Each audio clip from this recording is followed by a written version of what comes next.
Perfect. So, yay. Thank you everyone for being here. I'm very happy really to have had the chance to be the editor for this, but also really for finally meeting you and also for having this discussion. I think that I can say a little bit of word on how this emerged and how this turned out, but also maybe a little bit can be left for questions. And we will also have interventions. So we will have a panel of 4 of the authors who will present or who will discuss collectively some of the thinking that emerged from the experience. So maybe the origin of the project was really at a conference during a session. And I often have a lot of conference ideas, but this one, after 1 year, kind of emerged. So it's a good news. It was a conference of the International Initiative for Promoting Political Economy, which is quite an interesting space to be in. So it was the one in Bologna a year ago. And the conversation also that emerged from a lot of rethinking economic actors, activists, who actually are now in position of teaching. And that leads us to ask the questions of what are the implications of this new responsibility, this new position in which we find ourselves. So myself, I'm quite involved in some teaching, and I'm very curious to talk a bit more about that and to really make sure that my kind of claim as a student also concretize into actually interesting teaching. And so I kind of see this event of the launch as a way to celebrate the complexity of being a teacher, but also the value of the work of teachers. So especially the one that contributed to the magazine. I'm really impressed by the contribution. And there were a lot of people who actually sent in applications. And so I had the luxury of selecting the one that I found were really the most impressive. And I think if we are here ourselves is also because we have been exposed to some point with teaching or without to heterodox teaching, political economy teaching. And so celebrating their work, celebrating concrete experiences is also celebrating the fact that we can be here and actually that there are spaces where this exists. So with all these contributions, I categorized them into 4 subsections. So the first one of the magazine, which I will send the link now in the chat. So people who haven't yet downloaded it can download it. So this link should work well. I know other links had some problems. But they are categorized in 4, so these contributions. So the first category is the problem solving in time of crisis, which actually echoes the origin of the movement. So with the financial crisis, students mobilized, gathered around really a wish to push for being taught this, the roots of the crisis, the financial crisis. But nowadays, crisis is kind of redefined. It's not only about the financial crisis, it's the poly-crisis, it is the ecological crisis. And that also forces us to know what exactly are the claims of the movement, what exactly do we need to construct in the classroom. And so that's the first category, problem solving in time of crisis, kind of echoing to that. The second category is innovative classroom exercise, and innovative is not a washy concept. It's really innovative and impressive work that has been done, and it really outlines also how like creative and engaging ways we can transform the classroom. The third category is questioning the mainstream. So it's especially interesting in the context in which we evolve, which also leads to the fourth category, strategies for curriculum change. And so I can give the voice to Thais, who is from the Rethinking movement. So maybe to say some things about your perspective on the magazine and on the movement. Great. Yeah, hi everyone. For those who've already read the magazine and who've come prepared, I'm filling in for Russ, who's also from the Rethinking Economics International staff team, such as myself, but couldn't attend today. And yeah, it's been a real pleasure to read this combination and compilation of different inputs from people who are on the teaching side of economics, because we are the student movement, and we are a network of economic students from all over the world who really try to change the discipline and to reflect. Yeah, it's very inspiring to see that practitioners such as yourself and all of the authors are already putting all of this work to try to change how it's being done. I think it's really interesting. We're almost coming on to 10 years of rethinking economics existing as a network. And of course, in 10 years in the social movement, there's a lot of things that shift. And one of the really key changes that we've seen is we started with 10 years ago in 2014, we started with a really big focus on pluralism. And yeah, this idea that we have to push this concept, we need economics to be more pluralist, and that was kind of the A and alpha of our campaigning. And I think we've kept pluralism as an important pedagogical tool in what we're asking for, in the different economics we're asking for, but maybe less, it has less of a prominent place. Yet I think it's really interesting there's a couple of articles in the magazine that shows still the questions that we've been grappling with as a movement for 10 years in terms of like, what is the pedagogical value of pluralism? Where does it stop and start? This, this anything goes versus pluralism, where exactly does the border lie? And I think we still keep it as a really essential tool of trying to teach economics in a critical way. But I think what we've learned through those 10 years of existing is that it shouldn't be an end in itself. Just like growth, pluralism isn't an end in itself. I think we have gotten all of the wins that we could have gotten through arguing with universities on this kind of very, the logical arguments and trying to argue with reason in a way. And I think we've understood and we've grown as a movement to really see that what we're asking for actually is social justice, it's equity, it's care for the environment, and that we need to take the fight also on another level. And we need to understand that what we're doing is we're organizing a community, and we are trying to really change not just what we're teaching, not just the content, but also the methods. And I think so many of your contributions speak to this very much. And I especially like the last one is about popular education, which is a concept that we've really started embracing in rethinking economics, because I think it's a pedagogical philosophy that really shows how connected the content is to the methodology, like how it should be at least connected, and how if you change the methods that you use in the classroom, it can be so liberating and address so many of the issues that we've constantly been speaking about for 10 years. So yeah, we are actually on the road to exploring also more ourselves. What does that mean, popular education, to try to really use collective empowerment, collective agency to develop our organizing and trying to really push for change at universities. But seeing all of the great innovative experiences that you've all been leading in the classrooms is really inspiring, and seeing that we can, there's a lot of potentials for meeting both ways as well, from the student side and the side of people who are teaching economics. Thanks a lot, Thais. And I think it's a good redirectionality also of the movement.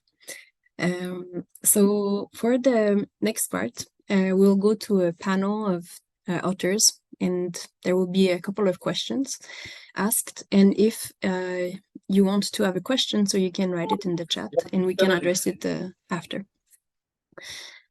So we see some authors coming in. Hi to you all.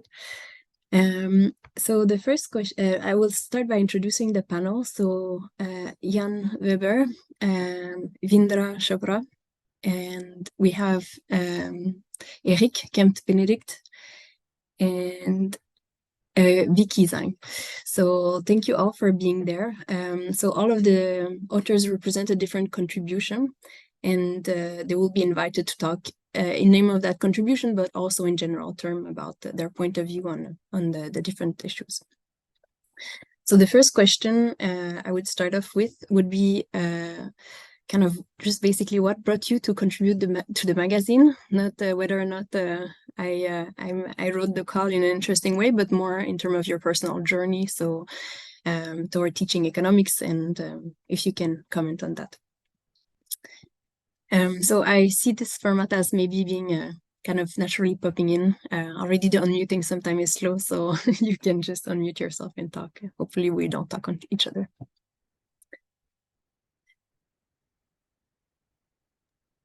And then I just start. Thank you very much for the kind introduction, for setting everything up. With my co-author Jan Schulz, who's also here today, we contributed on teaching complexity in economics. And the idea to contribute to this journal came actually from last year. I won at the University of Utah, where I did my PhD, teaching assistantship award, to actually introduce that class to our already heterodox curriculum. And complexity in economics is, from that perspective, a little bit different than other school of thoughts contributing to that journal, as it is interdisciplinary. So we pick from physics, we pick from biology, and it's something you see a lot of complexity introduction classes, but not specific for economics. And so while setting all this class up, I was like, this is going to waste after one semester. And so then I saw Clara's call, and I was like, here I can put this into writing and keep pushing that forward and keep working on that. And so it fit perfectly, the call, with where I personally stand on. I'm glad it did. Vicky? Yeah, so Clara, we actually met 8 years ago now, right? I think in 2015. We met at a session organized by the Progressive Economic Forum, known as PEF, at Canadian Economists Association annual meeting. So I remember that session was about teaching heterodox economics, and Clara at the time was an undergraduate student. Yes. And I think you ran a student movement on heterodox economics, as well as an online magazine called Visible Hand. And I had a little contribution to that session as well. And I was just really impressed with Clara's, incredible initiative she took on as an undergrad student. And I also later contributed a piece for her online magazine. So I have been teaching pluralistic perspectives in finance for the past 10 years. My background is actually in math, financial insurance math. But my mission and teaching philosophy when I joined the university was to open students' minds and give them a critical lens of the neoclassical textbooks they were required to study as part of their curriculum. I talked about why they are required a little later. But over the years, I've done, a few presentations and articles on different ways of teaching finance. And I'm still quite involved with the PEF as well. So I actually this time found Clara's call for proposal through my PEF colleagues after we did another teaching heterodox economics session. And I'm not exactly an economist, but I do feel my perspectives on teaching finance, which is a part of economics, especially in the post-financial crisis era, could be interesting to share. It has its own nuances and challenges, which I'd be happy to talk a bit more later. Thank you. Indra, yeah, sure. Thank you so much for the magazine and for the opportunity. But so I sort of as a scholar, I skirt the discipline of economics in different ways. I'm a sociologist by primary, in terms of my primary training, and my PhD though is in human geography, but with the specific focus on economic geography. And I'm constantly concerned about questions where the economics intersect with the social and the cultural, particularly within the frame of entrepreneurship or social entrepreneurship. But my interdisciplinary sort of focus I found when I went into teaching, I couldn't I felt a lot of pushback from particularly economists that, is particularly thinking about research ethics and positionality. And that got me thinking about how you could get students from different disciplines, particularly economists, to think about positionality, because that had really deepened my engagement with the discipline. And that sort of brought me to this idea of storytelling and narratives, and how that becomes a route to be able to think about positionality a little bit more, why you're studying what you're studying, and engaging with the complexities on ground without it feeling like you're packaging that complexity for yourself and to understand it or to apply a particular framework to address an issue of some sort. And so when I saw the call, it was just an opportunity for me to also make sense of the questions I was thinking about in the classroom. And so, yeah, I share that with the other contribution that Jan Weber sort of spoke about, that I just wanted to also, I found this as a really great opportunity to make sense of my own role as a teacher and an instructor that works in the interdisciplinary space. Yeah. Thank you. Great. I think I'm the last. Yes. All right. So yes, when I first saw the call, I thought, well, I've had an advantage in being able to teach whatever I like. I wasn't. I have been at the Stockholm Environment Institute, and I was teaching as an adjunct lecturer, and it was not in the economics department. I think, like others, I have an unusual background. Physics is what I started in, but now I'm an economist. And so, but then I thought, okay, but I'm still encountering people in the economics department, where we're based at Tufts, and it's a mainstream department, and in my work, plenty of times I'm interacting with mainstream economists. So maybe there's something that I can share. And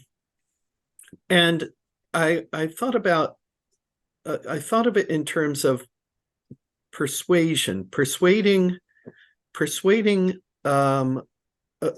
people on the basis of reason. And what I was picturing is coming into a classroom where there were open-minded students who had, if they had any economics background, it was going to be mainstream. And so I wanted to acknowledge that and put forward some of those mainstream ideas, and then offer a critique, which they could push back against, and then offer an alternative frame. And when I put forward the alternative frame, to the extent possible, I referred to existing literature out there in economics, everything, tried to ground it as much as I could. And it seemed to be pretty successful. I got good comments back. Well, yeah, good feedback from the students saying that they really appreciated that. And I thought, okay, great, that's something that I can share. And so when I saw the call, I finally formalized my thoughts and put them down on paper and put forward an approach. And now, as it turns out, I'm going to have an opportunity to really put them to the test, because I will be leaving Stockholm Environment Institute and joining the University of Leeds at the School of Earth and Environment in the master's program on ecological economics starting next year. So I'm really looking forward to that, and applying all of those, or as many of them as I can, the techniques that others wrote up in this issue of the magazine. It's really, really nice. Thank you. Congratulations on this new position. I will say a narrative that I inspired you to become a teacher after all. Okay. But congratulations. I wanted to maybe ask a question that is a bit more on the negative, because while like having to face these kind of motivation, we also face them in a context that is sometimes difficult. So I wanted to hear you a bit on what do you think are some of the biggest challenge of teaching heterodox economics? And it's quite nice to have these different perspective actually on the table, because you probably experience maybe different also challenges. So similarly, you can pop in when you have an idea.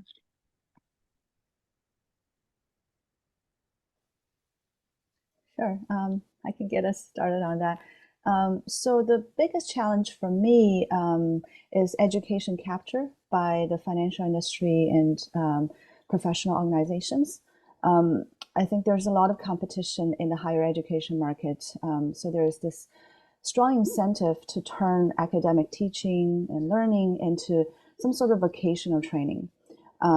There's also a strong incentive of professionalization of academic fields. So programs like mine, we are kind of forced to pursue some sort of accreditations by industry or industry-sponsored professional organizations.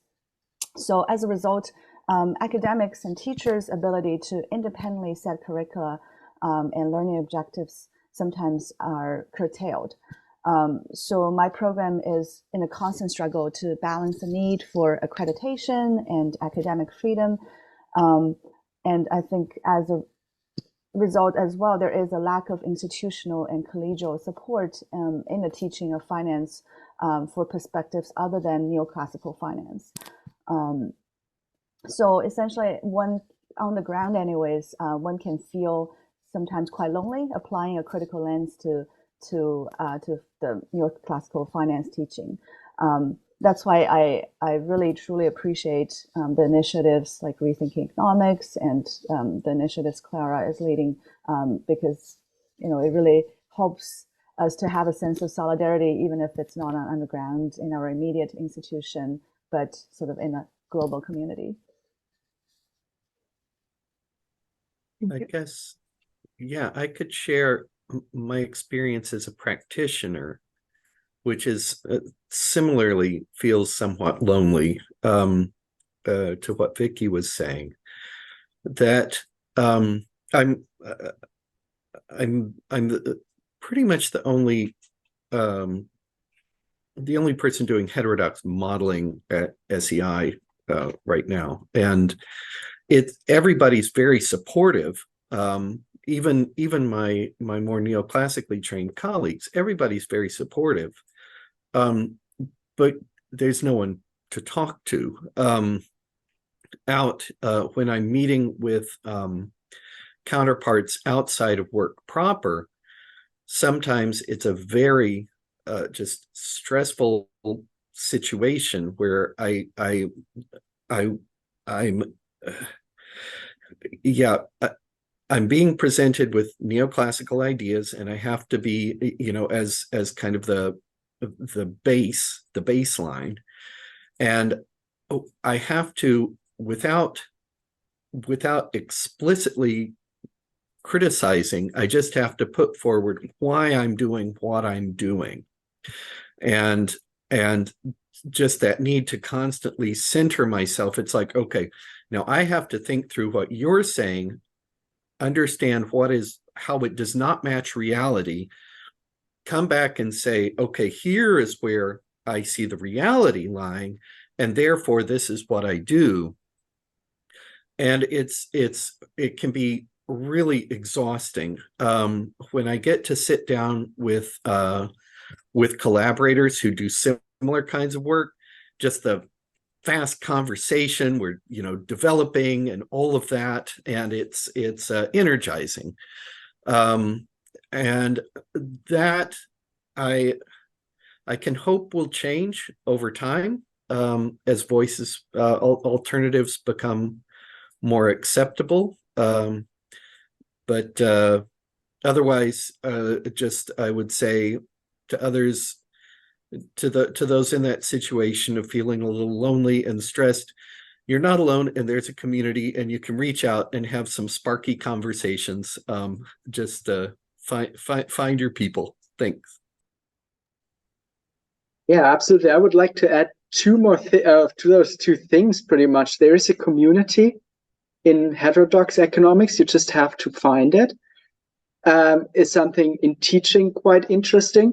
And then also what Vicky said, the question of money to teach heterodox economics is often a luxury, especially if you're in where I did my PhD at the University of Utah in a really conservative environment, and really then offering heterodox classes is always challenging. It's always a question, is there money for such a way of thinking in the university? And the third thing I want to bring up, that's something I think is really interesting, is if you talk to non-economists, people who do not have an economic training, and you talk to them about your heterodox ideas, they are like, yeah, wait, this is normal. Why are you saying you're special? Why are you the minority? And then the follow-up question, what the heck is the majority doing? And then you start talking about efficient market theory and rational agents. And then they're like, why are they doing that? And I'm like, okay, now we're asking the real question. So I think this is the third point of what makes heterodox teaching so pleasant. Is like you actually teach real life economics with real problems. It's just difficult to talk to other economists about it.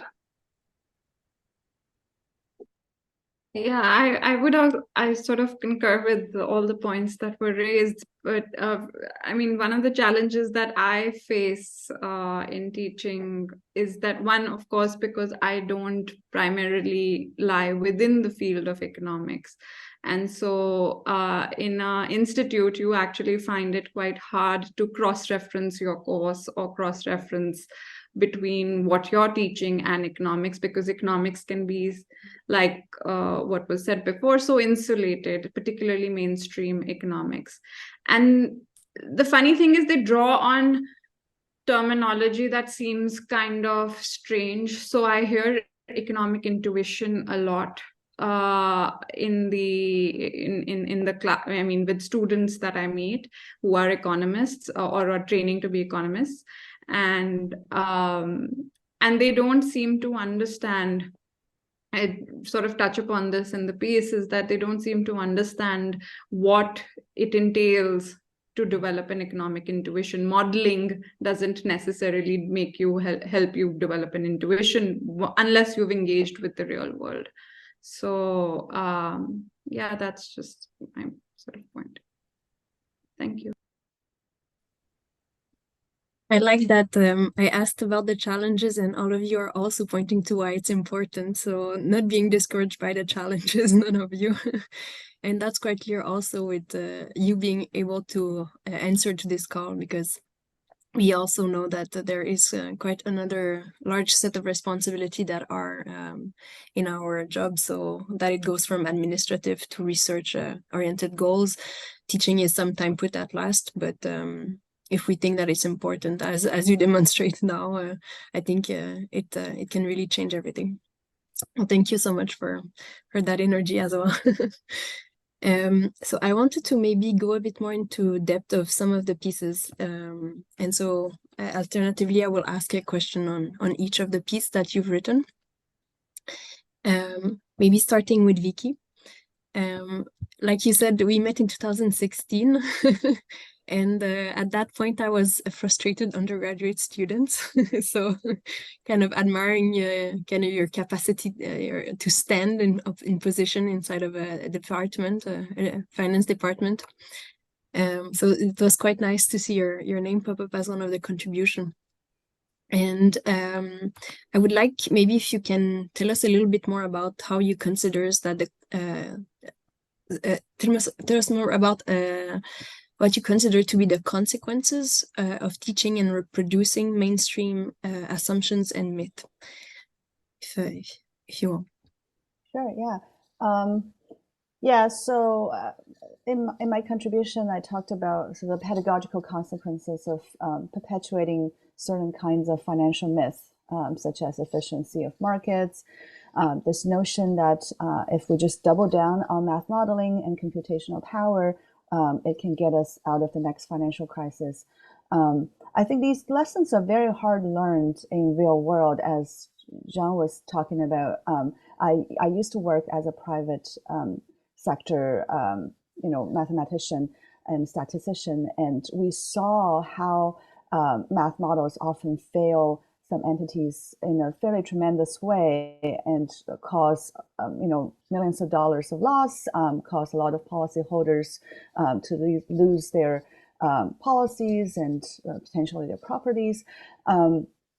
And we also saw this mindset of financial sector of innovating along the math and computing path, thinking that if we just keep doing more complex math and have better computing power as we have now, things will be different. And I think it's really like a blind person searching for keys in the wrong places. So I talked about these real life issues and cases in my classroom a lot, talked about the limitations of these very complex financial models, often drawn from physics, just because in the ideal world, they look similar, doesn't mean it actually always work in the real world. I also touch upon the paradigm shift in financial regulation from rules-based to principle-based regulation, which sometimes amounts to self-regulation. And even that paradigm shift often is because of the heightened complexity of the industry and its product design and valuation process, makes it so non-transparent and impossible for the regulators to catch up. And I discussed the need to restructure the finance programs and curricula to reduce the impact of educational capture. And there are some strategies for finance educators to try in the face of these challenges I talked about early on. If you are embedded in an institution that is just pretty hostile to these pluralistic perspectives, what can you do as an individual? Over the years, I've tried embedded ethics. I've tried narrative and theater-based pedagogy.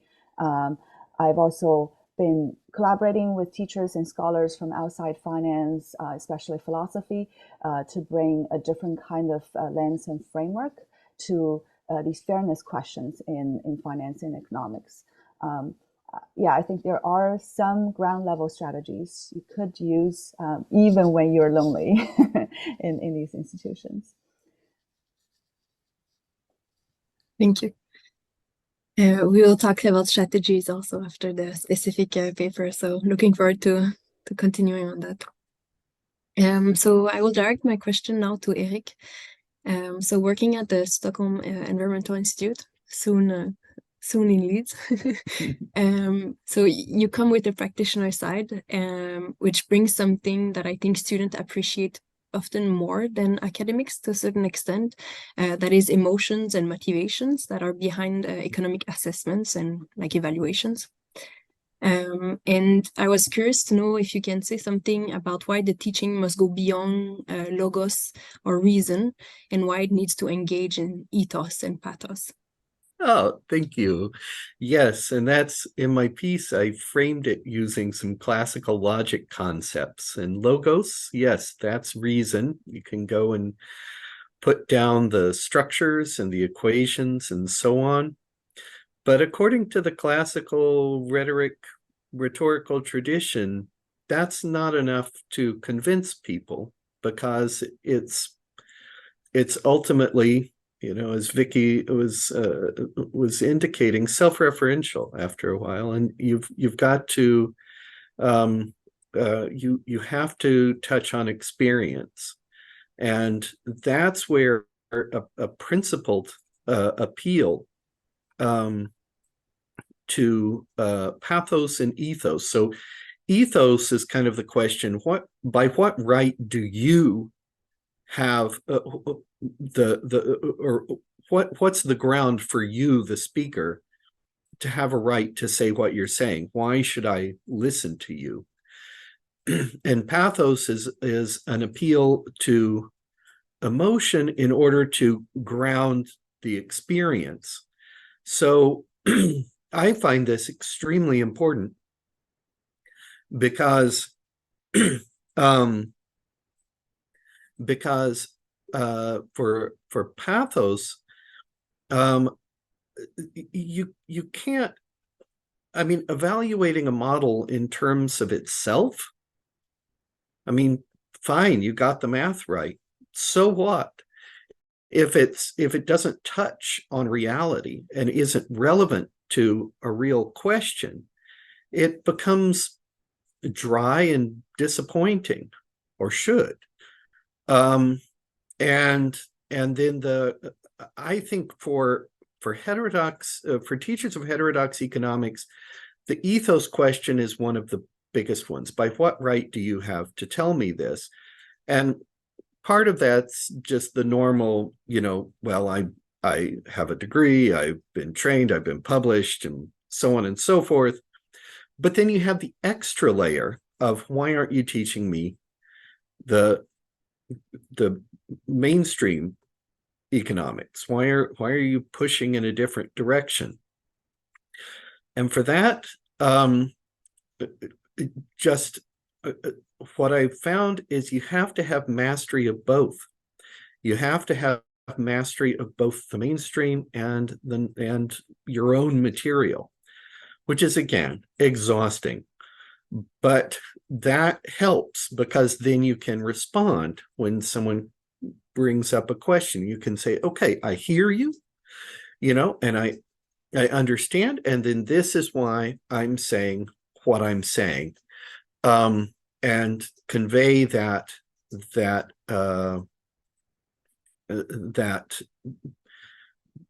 idea that you have a grounding to speak to them about this. And I find that more important in many ways than the technical material in actually getting it across. Thank you. Vendra, I wanted to maybe express what you do in your paper. So to a certain extent, what you're doing is that you turn your gaze toward debunking the so-called economic intuition. And it's true, it's this kind of thing that is drawn of like, oh, you get the economic intuitions if you study, but somehow it will be constructed, and it's not really clear for a student or for more advanced people either what economic intuition means. So I find it was quite interesting to finally hear it criticized, see it criticized. And what I liked is that you find potential for storytelling in your piece. And for you, positionality of economics is crucial. And I wanted maybe if you could explain why. Yeah, thank you for that question. So I guess for me, positionality becomes important, building on what Eric also just shared, that I find that economists don't think enough about why they're studying what they're studying, and it almost becomes like this need to measure most things, even very complex social issues. So for instance, unemployment in India or in South Africa can't necessarily always be studied from an economic dimension. It does have an economic dimensions, but it intersects with a lot of social and cultural issues. And you can't measure those social and cultural issues and package them and then try to apply certain tools to address them, because there's a certain limitation in being able to do that.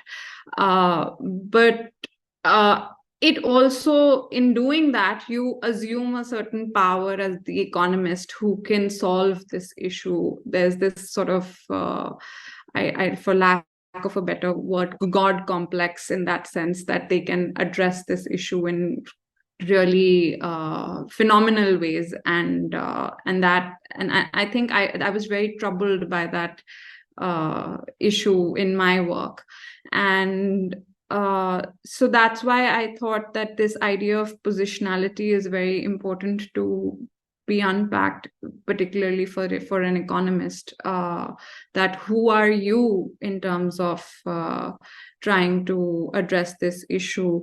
And also to be able to confront the complexities, the questions that keep on emerging when you're working on the ground. And when you engage with those questions, there's a certain kind of humility that comes, and you sort of start understanding your limits as an economist, and that sort of pushes you to collaborate maybe with other people who have sort of other perspectives, other thoughts, ways of looking at a social issue.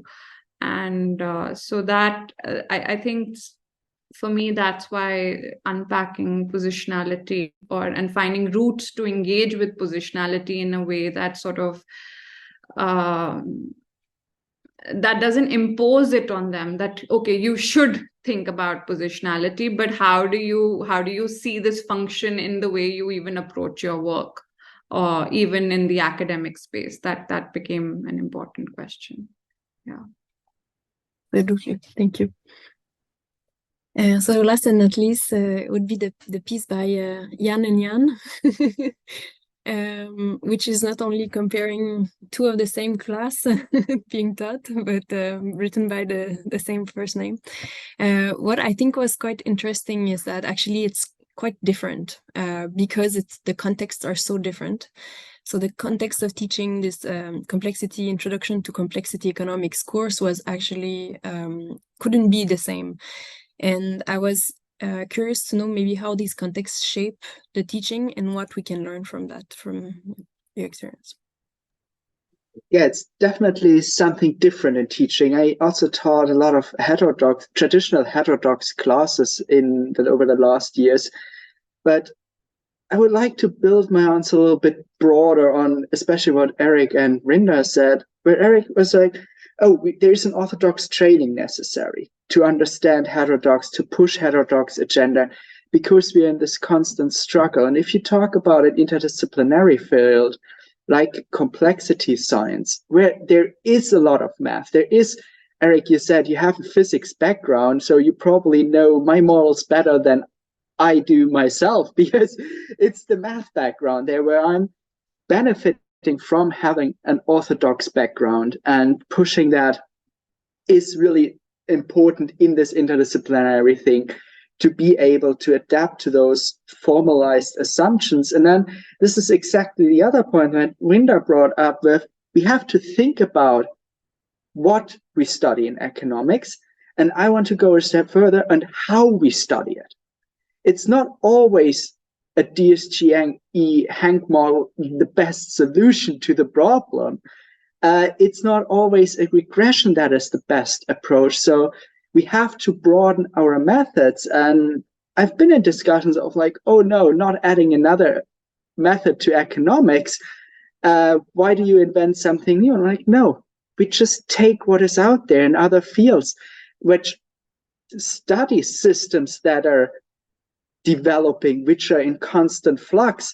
And so reaching over there and looking at their methods can be extremely beneficial, and applying that to the classroom for a lot of people with economic background, either heterodox or orthodox, is completely difficult, because it's a different understanding of studying a system, studying a problem. And so what I actually did is I started with simple ideas. What is a flock of birds? How do they behave? And it pins down, there are just two rules in the behavior of a flock of birds. Birds want to fly close to each other, but not too close to each other. And then you get those beautiful patterns. That's a simple thing where people understand. There's a lot of economic work where they discuss, the hierarchy of mountain goats in Canada. It's a beautiful study in biology from the mid-90s where they tracked mountain goats over several years. And they figure out the process of the hierarchy between those mountain goats is the same as an income distribution. And it's those beauties for me in in complexity economics, which make it fun to study, make it fun to look at, and is like a really easy entry for people into the field, because it's something that they can imagine. And then you start off with like, okay, how do we put that in a math equation? And from there on, you just have the model, you put it in a computer language, and you see those beautiful flock of birds with two assumptions. And for those of you who might be familiar with it, NetLogo, for example, it's brilliant. So that's something where I really have hopefully answered your quite specific question in a broad way. Yes, thank you. So I see that the time is flying, so I'm gonna ask a very quick question, which would be like, what is your takeaway? And maybe also not necessarily coming from your own paper, but other papers or the experience of doing this. So in one sentence, what is the takeaway? Hopefully a strategic takeaway, and then we will go to the general question in the chat. So if people also want to write them already, it's a good moment. I would start with, we are many in heterodox thinking. We have many ideas. We are out there, but we need more.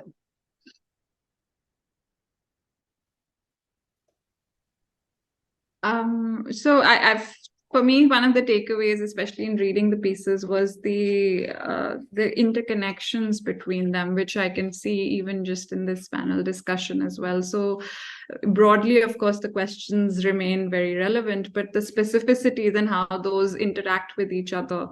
For instance, the idea of positionality with what Eric spoke about in terms of ethos, or what Vicky speaks about in terms of the epistemological limitations of, say, regulators even. Those type of connections were very exciting. And I think for readers or even for future work, it would, even for my own work, to draw on those intersections and deepen the conversation. Yeah. Just add to what Jean and Renda already said. I really like the fact that this movement is in large part led by the younger generation, Clara being an eminent example here. And I think it really gives us hope, because the younger generation clearly is demanding a fundamental change in, how thinking about how our society should organize ourselves. So that was one takeaway. And the other one, I really like this article by Tim Thornton, I believe. So he talked about how, by nature, heterodox economics is multidisciplinary. So there should be a lot of opportunities for us to teach through economics, teach economics through other disciplines, departments outside the university system even. And I like that being a rebuke to the siloed academy and this call for specialization in higher education. And for me, I was struck by what Vicky said. It really resonated that there is this push for kind of professionalization, not just in finance, but in economics more generally, and where you're coming out with some very applied skills and a lot of more uniformity in teaching. And reading through these essays, it's like, ooh, that's fun. Ooh, I want to try that. Oh, that's great. It's fun. There's a lot we can try out there. Completely agree. So we had a question by Constantine, and here I also want to invite other people to take the mic. So really see it as a free floor. So the question in the chat is written as is. Basically, the question is whether there is also a general sense that publication of pluralist perspective is a bit more open than it was. I think, Constantine, you also have a historical, clearly more than I, perspective on the question. So I would trust you. But I also know that sometimes it comes in fluctuation. So I'm quite curious to know what are others' perspective on this. I would say not just more journals, from what I've been told from older generations of heterodox researchers, but also the ability to get our work into traditionally mainstream orthodox journals, that they appear to be more open to that, because in the end, our models, our work is more realistic. I would push back a bit on this and say I've found plenty of journals where I can publish, and I I suspect that has been expanding, and that's terrific. And yet the top 5 are the top 5, and they're still closed.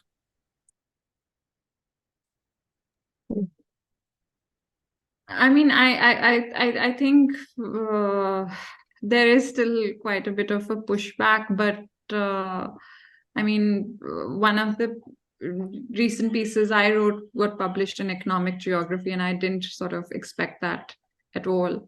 And it was from a post-colonial perspective. So, you know, I think that the opportunity to be able to publish in that space was quite great. And so maybe things are shifting.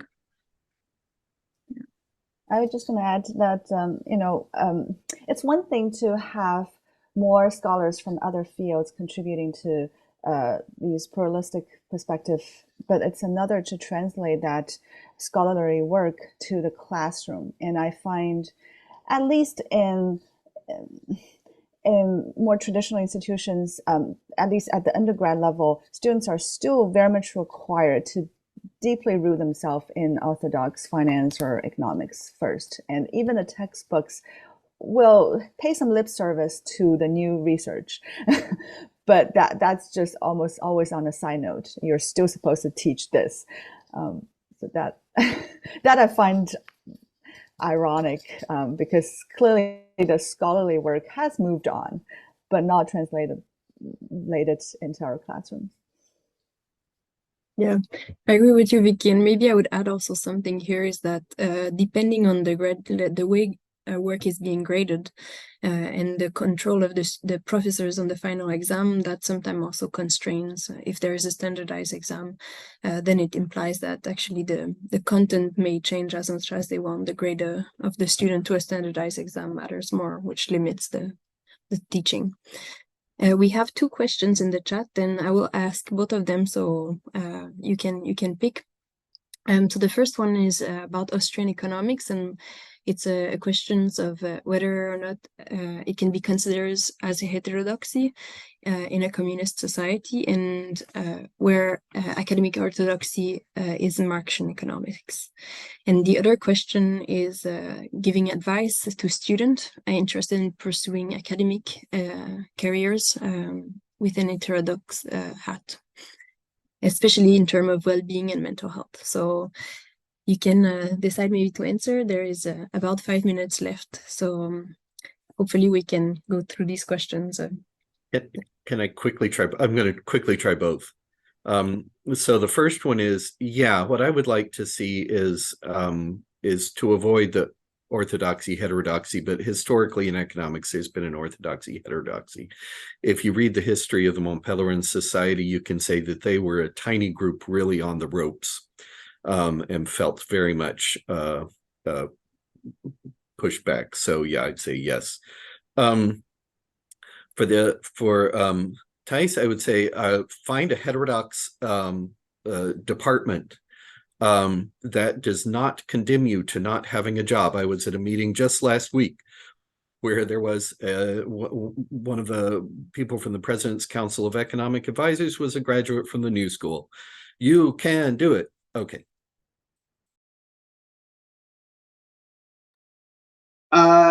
Also trying both really fast. On the first question with Austrian economics, I would argue, and I hope I'm not getting completely killed for that statement now, that Austrian economics is even in our world today a heterodox framework, because the orthodoxy moved on so far from Austrian economics as it traditionally is. On the second question, and here I will take more time because it is an extremely important topic to talk about mental well-being and well-being in general in academia, and especially in economics. May it be heterodox, may it be orthodox, may it be a top 10. I cannot stress enough from my own experience how important it is to take care of oneself if one goes down that rabbit hole of academia, of economics especially. So there is no degree worth sacrificing one's mental health. There is no scholarship worth sacrificing your well-being. And for sake, reach out and get help. There is help even in departments and universities where you would not expect it. There is one person who will listen. Find that person, find the resources. And if you do not know how to reach out and you're on this call, reach out. I've been there. I've had help with people reaching out to me like, hey, are you actually doing fine? I was like, well, there's a pandemic going on, so let me guess, not really. So yeah, I really want to stress that take care of yourself.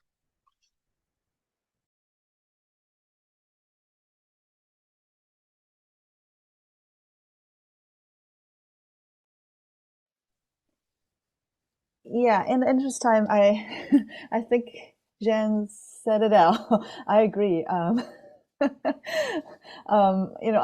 mostly work with undergrad students and master students in financial math as well, and there's a lot of stress constantly, especially in such a competitive field where you feel the industry is always on your back to push you in a certain way, but you may have doubts.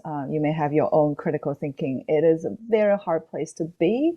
I think, yeah, indeed, find your ally, find a sympathetic ear, find your community, and find your therapist if need be.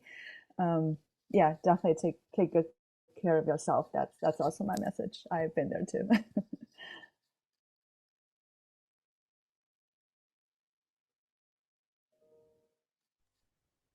Yeah, I think the two questions have been answered. I don't really have much to add to that. But yeah, in terms of the second question, I would sort of agree with the advice given that, find your community, especially, and find somebody who would be able to talk to you. Preferably, even if it's somebody within the academic space who understands what you may be going through as well. So, yeah. That community thing, I think it's also really helpful for people diving into academia in the beginning of master's, PhD, whatever. Find also a community outside of academia, because then you realize there is something like life where people actually do not spend the weekend working 10 hours a day, but actually having fun and have like cooking groups or whatever. I heard stuff like that exists.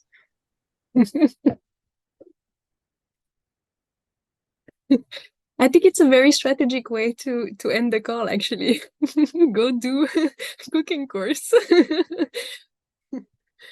Thank you so much for your contributions, and yeah, it's fantastic to have had this conversation. So thanks a lot. I also want to say that there is a great postgraduate school organized by the Association of Heterodox Economics, by one of the author actually, and it's an excellent school. So also that can be one space where some people get a community. And I wanted to finalize also with the fact that this was a bit of a one-off kind of initiative from my side. So if people want to take it on and also have it on their shoulder for a while, it's very open for it. And so you can contact me if you have questions with that. Thank you so much for everyone for being here. Thanks again Thank you for organizing. Thanks, Cara. And thank you, everyone. Thank you.